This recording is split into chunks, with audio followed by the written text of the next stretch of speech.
L'Iran a déclaré ce mardi avoir frappé des installations militaires américaines à Bahreïn et au Koweït en ciblant des systèmes de défense aérienne et un radar situés dans différentes bases appartenant aux États-Unis. Dans le détroit d'Ormuz, les forces armées iraniennes ont attaqué un pétrolier forçant l'équipage à abandonner le navire. Le corps des gardiens de la révolution islamique a également indiqué avoir immobilisé 2 pétroliers qui transitaient par ce qu'ils appellent la route sud dangereuse du détroit après que des explosions ont provoqué des incendies à leur bord. De son côté, l'armée américaine a annoncé avoir mené sa 10e nuit consécutive de frappe contre l'Iran, ciblant des sites dans le but de contrer la capacité de Téhéran à attaquer les navires transitant par le détroit. Ces derniers jours, les combats se sont considérablement intensifiés entre les deux camps, paralysant presque totalement le trafic maritime dans cette voie navigable et faisant grimper les cours du pétrole. Mais l'espoir d'une issue diplomatique perdure. Lundi, le ministre iranien de l'Intérieur est arrivé au Pakistan pour 2 jours d'entretien officiel. Si l'objectif de son déplacement reste flou, Islamabad poursuit ses efforts pour mettre fin aux affrontements entre les États-Unis et l'Iran.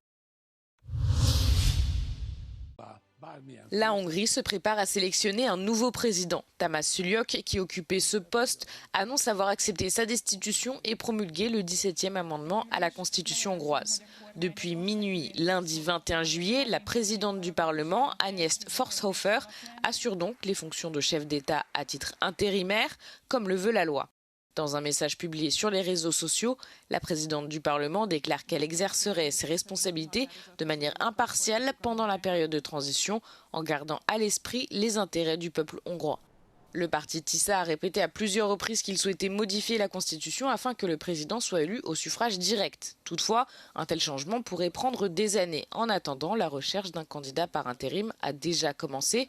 Selon le vice-président du groupe parlementaire TISA, plusieurs noms sont à l'étude. Én azt gondolom, hogy olyan személyt szeretnénk keresni, aki nem a politika boszorkák konyhájából esik ki. Tehát nem egy volt politikus, egy volt miniszter, egy nem tudom micsoda, hanem egy olyan ember, aki tényleg civilek támogatnak. Peter Magyar a d'abord demandé aux internautes sur Facebook de proposer des candidats potentiels. Le Premier ministre n'a pas tardé à réagir et a invité lundi Judith Polgár à assumer cette fonction, mais la joueuse d'échecs de renommée mondiale a décliné cette nomination. A kormánypárti képviselők, akikkel beszéltünk, mind hangsúlyozták, hogy a köztársasági elnök kiválasztása még korán sem ért véget. Nem is kell, hiszen még 30 napjuk van megtalálni a tökéletes jelöltet. A Fidesz frakció minden esetre már jelezte, hogy nem fog részt venni a kiválasztásban, ugyanis szerintük ez csak egy színjáték, és végül úgy is az lesz, amit a TISZA akar. Siposhegyi Zoltán, Euronews Budapest.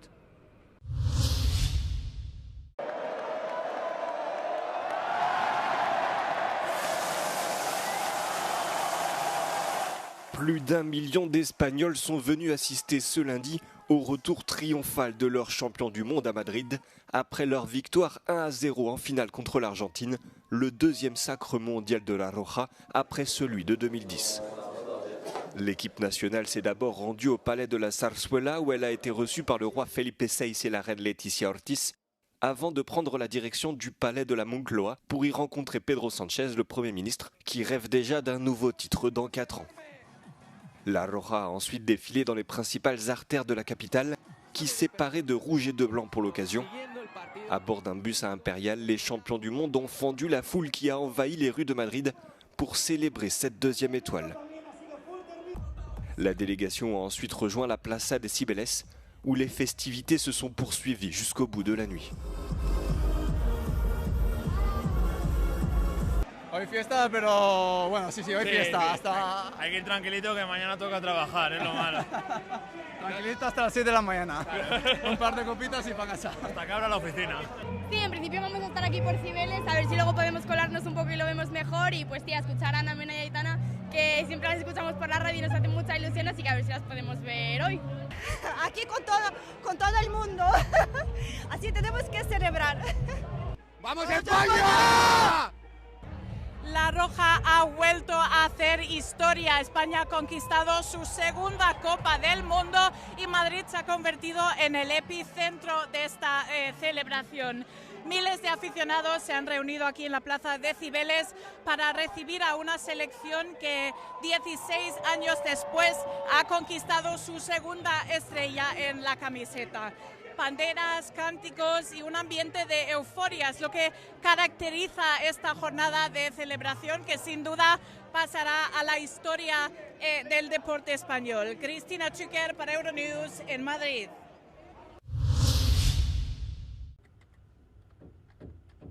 La Commission européenne inflige une amende de 550 millions d'euros à AliExpress pour ne pas avoir empêché la vente de produits illégaux, dangereux et contrefaits sur son site de commerce en ligne.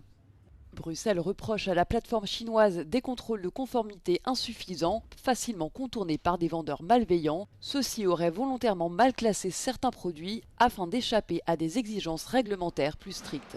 Selon la Commission, de grandes quantités de produits illégaux continuaient d'être proposés aux consommateurs européens malgré les efforts de modération de la plateforme.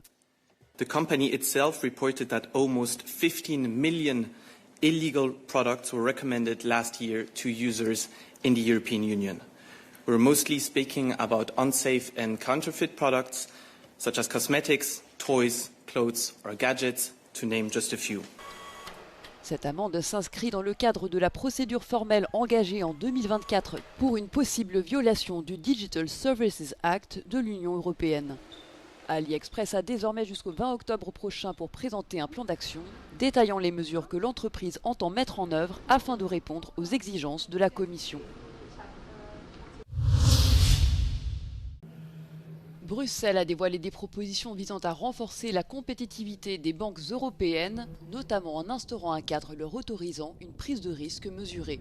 L'objectif est de consolider le marché unique dans le secteur bancaire, explique María-Luisa Albuquerque, commissaire européenne chargée des services financiers.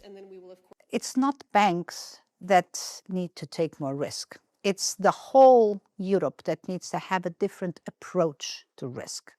But because of some inefficiencies in our system and still the legacy of the previous crisis, we focused a lot on reducing and trying to eliminate risk. But if you eliminate risk, you eliminate opportunities. We know that risk-taking is indispensable for innovation, for economic growth. So what we are talking about here is a recalibration. Selon María-Luisa Albuquerque, la stabilité financière demeure un préalable indispensable. La commissaire a toutefois appelé à un débat politique afin d'évaluer le niveau de risque que l'Union européenne serait prête à prendre pour financer la croissance et les investissements dans des secteurs stratégiques tels que l'innovation, la défense et la transition écologique. Le mont Olympe veut figurer au patrimoine mondial de l'UNESCO. Le mont Olympe est la plus haute montagne de Grèce. Il se trouve au nord du pays. Son sommet culmine à 2918 mètres et c'est le domaine des dieux de la mythologie. L'organe spécial des Nations Unies qui recense les biens culturels et naturels les plus remarquables examine sa candidature. Le processus en est à ses dernières étapes.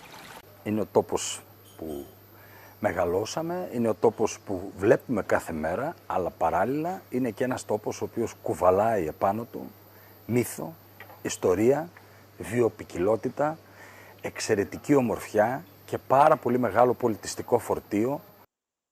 Au pied du mont Olympe, la ville de Dion prospéra dans la période entre le 6e et le 5e siècle avant notre ère.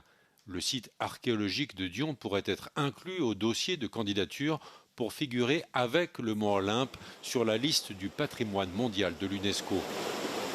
Εφόσον λοιπόν η έκβαση είναι θετική και ο Όλυμπος ενταχθεί ως μνημείο παγκόσμιας κληρονομιάς της UNESCO, είναι φανερό ότι πρόκειται για κάτι πολύ μεγάλο που υπερβαίνει όχι μόνο τα τοπικά όρια αλλά τα εθνικά όρια. Είναι κάτι που αφορά ολόκληρο τον κόσμο. Είναι πάρα πολύ σημαντικό. Θα δώσει ασφαλώς πολύ περισσότερη όθηση. Βάζω όμως και την παράμετρο ότι βάζει και κάποιες περισσότερες υποχρεώσεις από τη δικιά μας τη μεριά να προστατεύσουμε αυτό το περιβάλλον. Au-delà de son paysage naturel unique, le mont Olympe est depuis des siècles un symbole de la culture et de la mythologie grecque. Son inscription sur la liste de l'UNESCO constituerait une reconnaissance internationale majeure. Il s'agirait d'un engagement supplémentaire en faveur de la protection et de la préservation de ces richesses naturelles et culturelles. Le dossier sera examiné lors de la session de cette année du Comité du patrimoine mondial de l'UNESCO qui se tient à Séoul jusqu'au 29 juillet.